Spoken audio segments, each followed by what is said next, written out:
concept of imperialism is very different. Their concept of nationalism is very different.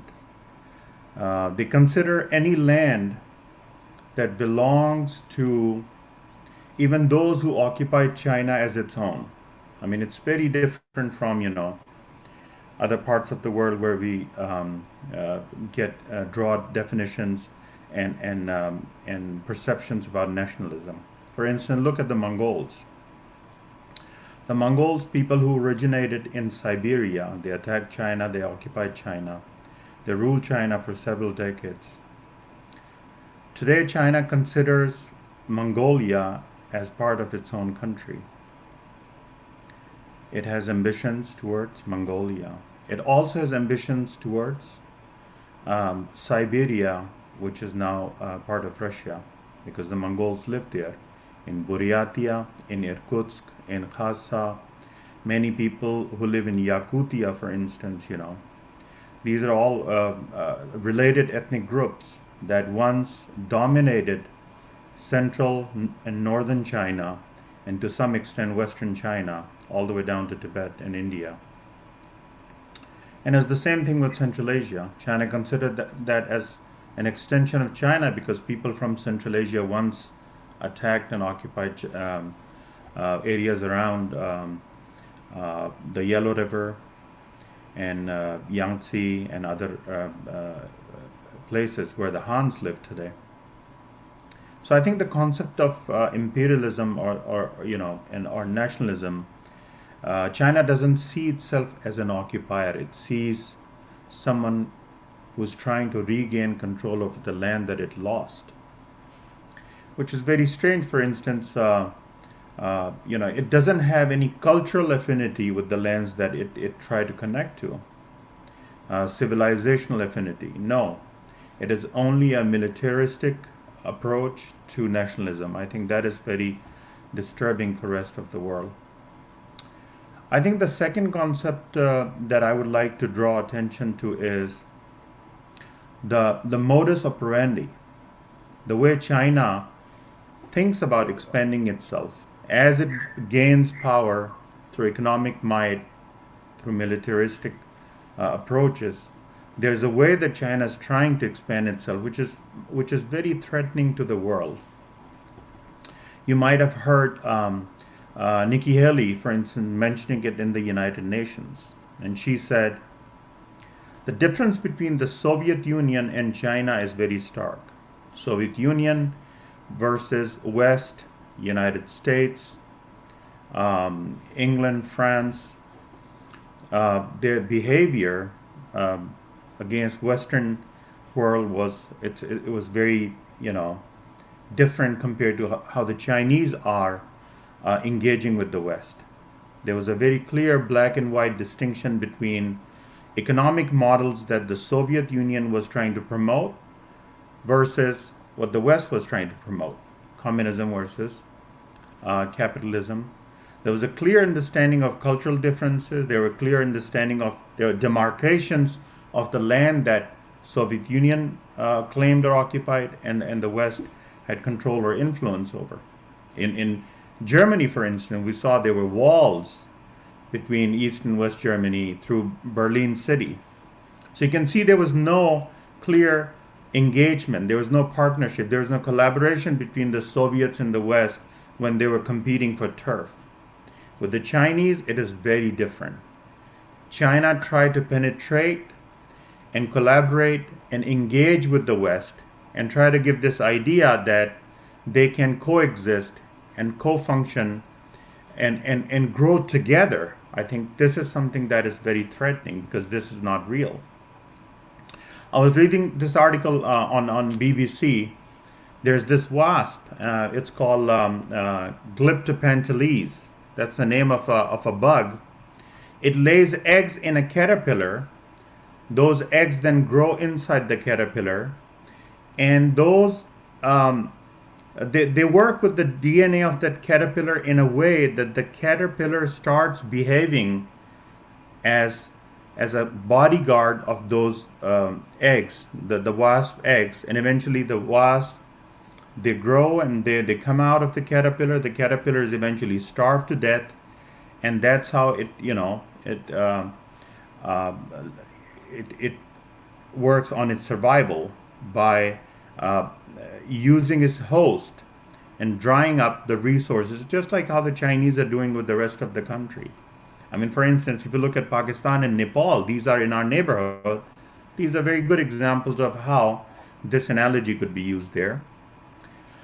China does not really contribute in a very healthy and positive manner when it engages with another country, whether it comes to their um, cultural characteristics, whether it comes to their economic characteristics, whether it comes to their, how they deal with their natural resources. It's a pure exploitative, abusive behavior. Um, it also attacks the institutions, the governing institutions of that country. And if they were democratic at some point, or they were trying to, aspiring to be democratic and trying to work on those models, what China does is China like destroy those models and make them authoritarian and make them abusive towards their own minorities, toward their own ethnicities, toward their own people. I mean, look at Nepal. Nepal was trying to be a democracy for some time. It was trying to move away from kingdom, but then what happened with that democracy model that we miscalculated? It became communist. The Chinese were helping them to become communist. Then they moved in. Now, Nepal is one of the autocratic states in the world.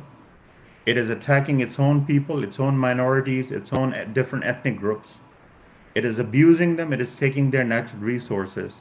And while China is encroaching on Nepal's land, there is no such opposition from the Nepalese government against Chinese. That's how they have controlled their brain to the point that they see encroachment by China as a mutual interest upheld by both countries, which is very strange. I mean, in Pakistan, for instance, they occupied northern parts of Gilgit-Baltistan.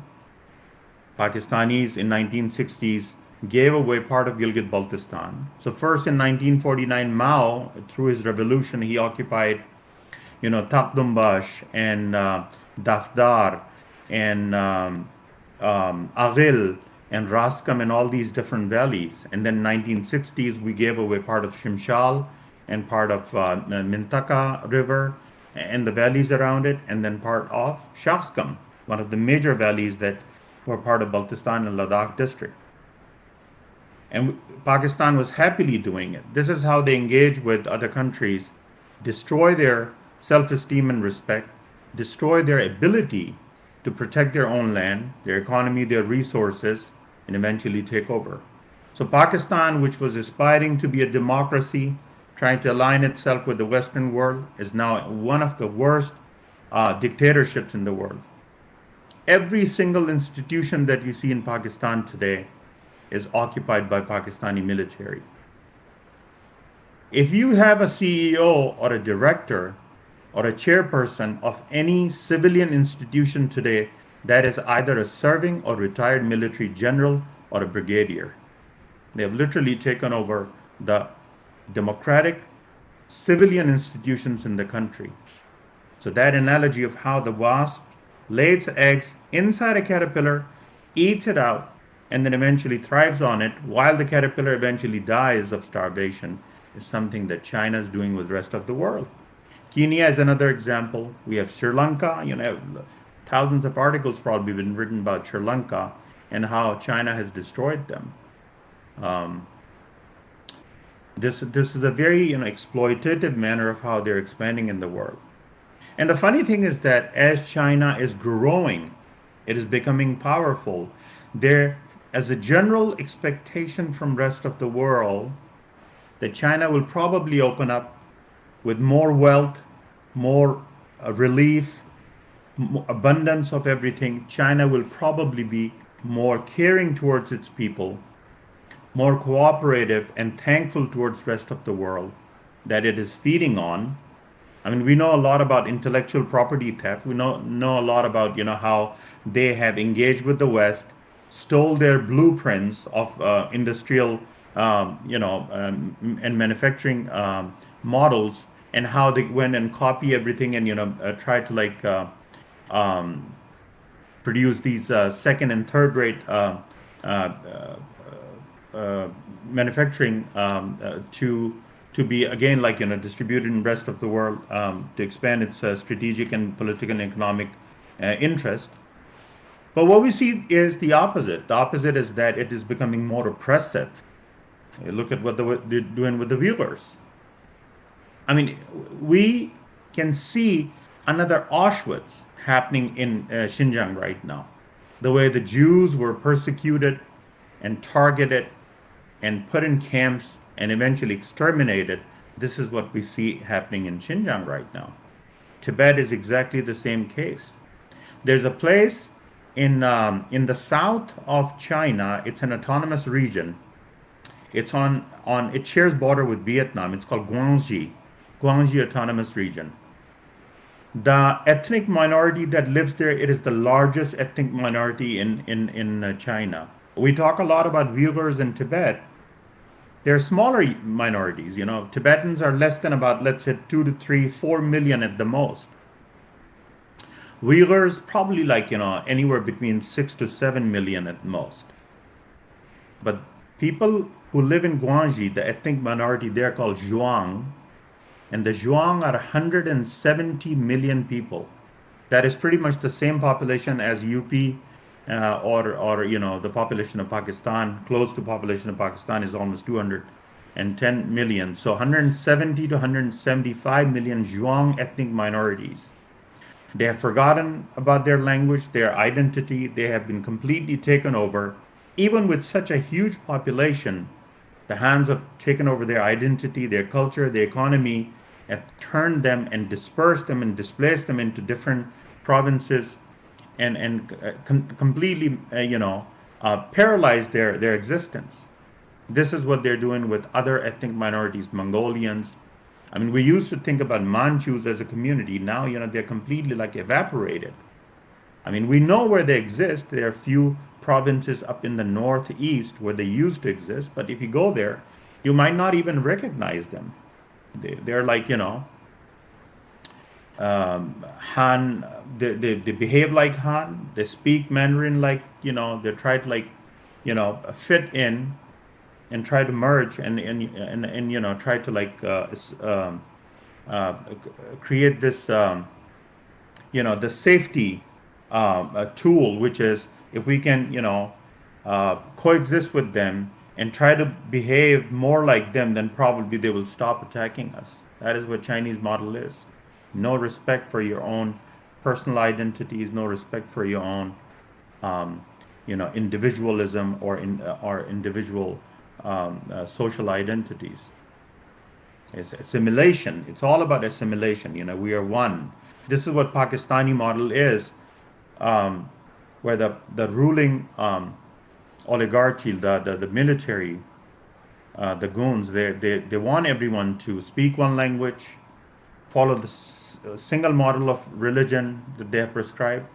Recently, what Pakistan's Punjab province has done, like a couple of days ago, maybe yesterday or day before yesterday, they passed a bill, and the bill said there's a certain way of Islam that we want you to follow, especially those people who author books. They have to write in a prescribed way, or they will be charged for blasphemy. There's an attack on Shias in this bill that they have been passed. There's an obvious attack on, obviously, Ahmadis. So this assimilation that we see in Pakistan and other parts, like Nepal, for instance, and other countries, Myanmar, these are all very, synonymous with the model that we have seen in China for a very long time. So I think this is something that the world, is trying to deal with and coming together. And just like, the disaster of Chernobyl in Soviet Union was a turning point, we see the China virus is a turning point, where the world is saying enough is enough. And it's a breath of fresh air for people like us, India, Australia, Vietnam, United States, Canada, Japan, Korea, all, England, France, they're all coming on same page when it comes to how to deal with China. Because China does not understand that its dependence, the way its dependence has created room for its economic development, it owes anything to the West. It thinks that it was a great kingdom, it was a great civilization, and the way it will continue to grow is by weakening other civilizations. So this is, I think, something very important that the West has realized, that all these um, are, multinational corporations that we had in the United States, they moved their production to China. They thought we would be able to, grow together. There's no growing together when it comes to, and I could draw a very interesting comparison with Islamic imperialism or Arab imperialism and Chinese imperialism. I mean, look at what Erdogan is doing right now. With the might that he is drawing, with his alliances with other countries, he is slowly trying to expand himself. And recently, this conversion of church into mosque has been seen as, something, a milestone achieved by his own followers.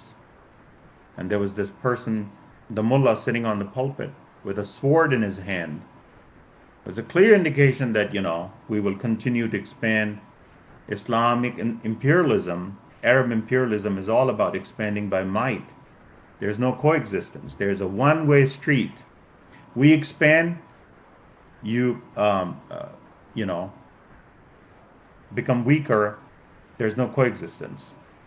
The attacks on India and Indian culture and Indian identity, for instance, is a clear example. Someone has to give in for the other to grow. So I think that is what the Chinese are, doing, and slowly they're coming together with other nations which prescribe to China's model of expansionism. I mean, Pakistan, Nepal, Sri Lanka are there, and now we have Iran in the fray, right? Iranians, they are trying to align with China, and once we have Iran, Pakistan, and China, and some Central Asian countries there, then what is in the middle is Afghanistan. They will try to absorb Afghanistan too. So that's why we see so many attacks nowadays. Before the winter kicks in, before the snow kicks in, they want to give a major push to the Taliban and attack Afghan government and Afghan military. So eventually they're weakened, and they are forced to negotiate on Pakistan's terms. China is very clever. It's not coming in the front. It is using Pakistan as a bogey. So what is Pakistan doing? Trying to negotiate on its own terms with Afghanistan before the winter kicks in, and then get more concessions for China, for CPEC. The growth of CPEC, they have a model where Iran, Afghanistan, Pakistan all could become, part of satellites for China. Nepal will be there. I mean, think about the world in the next 10 to 15 years if we allow China to do the way it wants to do. So I think it is very important for India to not lose focus, to stay focused, stay united with the United States, because this huge monster, the Frankenstein, that we used to think is, is one of our big brothers, like Hindi Chini Bhai Bhai. It only grows when it makes you weaker and takes your land. Galwan Valley, Aksai chain, encroachments in Uttarakhand, Uttaranchal, Sikkim, in parts of Tawang, closer to Bhutan and Arunachal Pradesh. I think these are all its expansionist agenda. It doesn't believe in coexistence with India. So I think India need to, and I believe India has realized it has probably, it need to change gear and move a little bit faster. But trusting China, trying to negotiate with China, I think it's a lose-lose game for us. You cannot trust China. There's no way to trust China and give it more time to re-energize itself and reorganize itself and regroup itself and then come back and attack even with bigger force. That is what China will be doing every time it's trying to buy time from you. So every time when Chinese want to negotiate, I feel like, we're falling into that trap again. So I think this is something that I wanted to say today. I mean, I've talked a lot about Gilgit-Baltistan, and you guys know, um, what China's doing there. Unfortunately, um, it has completely taken over Gilgit-Baltistan and rest of Pakistan. This Diamer Dam construction is the new, in the string of pearls that we see. If it can attack India by military in Aksai Chin, in Gilgit-Baltistan, it is using its economic might and the debt trap to empower and occupy Gilgit-Baltistan. It is like a dog or any animal marking its territory. China has laid its trap, and now Gilgit-Baltistan has fallen into it, and that is what we call the Diamer Dam. Between Diamer and Bunji Dam, China has literally taken over the entire place. Our huge chunks of land will be submerged, inundated. Most of the land where we have double cropping zones. So if you look at Gilgit-Baltistan, less than 4% of the Gilgit-Baltistan's land, less than 4%, is what local people could use for agriculture, or there are forests on that land, so we use them for daily subsistence, cooking and other purposes, as well as logging, like home construction, building construction and stuff. Fruit trees, orchards. Only 4% of the land. 96% of the land is either water, glacier, lakes, or just barren. And China's attacking the land that it is using to build dams is actually where those double cropping zones are. The most fertile lands are in Diamer district, in Astor district, for instance, closer to the Karakoram highway, further down in Dar el Tangier, closer to Gilgit city, in the Rondu Valley. These are all, double cropping zones closer to the Indus River. And China will be inundating that land to create a dam for what? To export the electricity to Punjab and Xinjiang. If it wants to have complete control over Xinjiang and exterminate its people and convert them into a Han majority area, it needs a lot of energy, electricity. It is getting it from Central Asia, but it will also get it from Nepal, and it will also get it from Gilgit-Baltistan. So all that electricity that local people might be thinking will be coming to them will bypass them, just like Karakoram Highway and CPAC and the fiber optic, the cables, they have bypassed the local people. We have a fiber optic cable that between Xinjiang and Islamabad right now. Great development, as they call it in communication, and telecom industry, for the military purposes, obviously, strategic purposes, but no benefit to the people of Gilgit-Baltistan. And that's what we will be seeing when the Diamer Dam is constructed. Our double cropping zones lands will be taken away. Our fields will be inundated. Our cultural sites will be inundated. Look at all the petroglyphs. We have Buddha and other rocks, rock carvings and etchings, all the way to Sogdian and Scythian era. All will be inundated. Why? So China could thrive and prey on other countries and other lands to expand itself. So we need to realize that if the world need to contain China and its cruel expansionism, then we need to make sure that it does not have a complete control over Gilgit-Baltistan and Nepal and other lands which will become its tentacles, the long arms of its military and the CCP, the communist government regime, the staging posts from where it will be able to expand further into the Persian Gulf, in the Indian Ocean, Oceanic region, and East Africa. Once we have established that, letting China control Gilgit-Baltistan is probably one of the worst mistakes that Pakistan has done. We need to make sure that either Pakistan align with the Western world and try to reduce China's influence in Gilgit-Baltistan, which I don't see happening. The only other way is force Pakistan to withdraw from Gilgit-Baltistan. And I think that is probably what we're heading towards. Has chosen China over rest of the world. It has chosen a dictatorship over democracies. It has chosen a closed economy, an exploitative, abusive model of economy over an economy that allows local partnerships and mutual growth. And I feel very bad for Pakistan that it has put itself in a closed alley.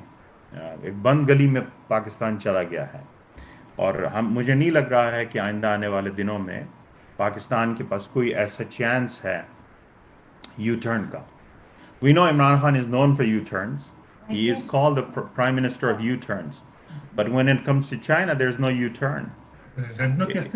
It is stuck with China for good, I would say. It is abusing Baloch. It is abusing Sindhis, Pashtuns. It is using exactly the same model that China is following in Xinjiang and Tibet. It is attacking religious minorities and taking away their freedoms. And this is very sad that Pakistan has gone that deep into its greed and its a tunnel vision, a policy that it has abandoned all those partners that could have helped it grow and thrive. So it's very unfortunate, Pakistan has turned into a stagnant country. And we can all feel, and smell the stench that's coming from it. So I hope that one day Gilgit-Baltistan will be liberated. It will reunite with India, the great civilization of Asia.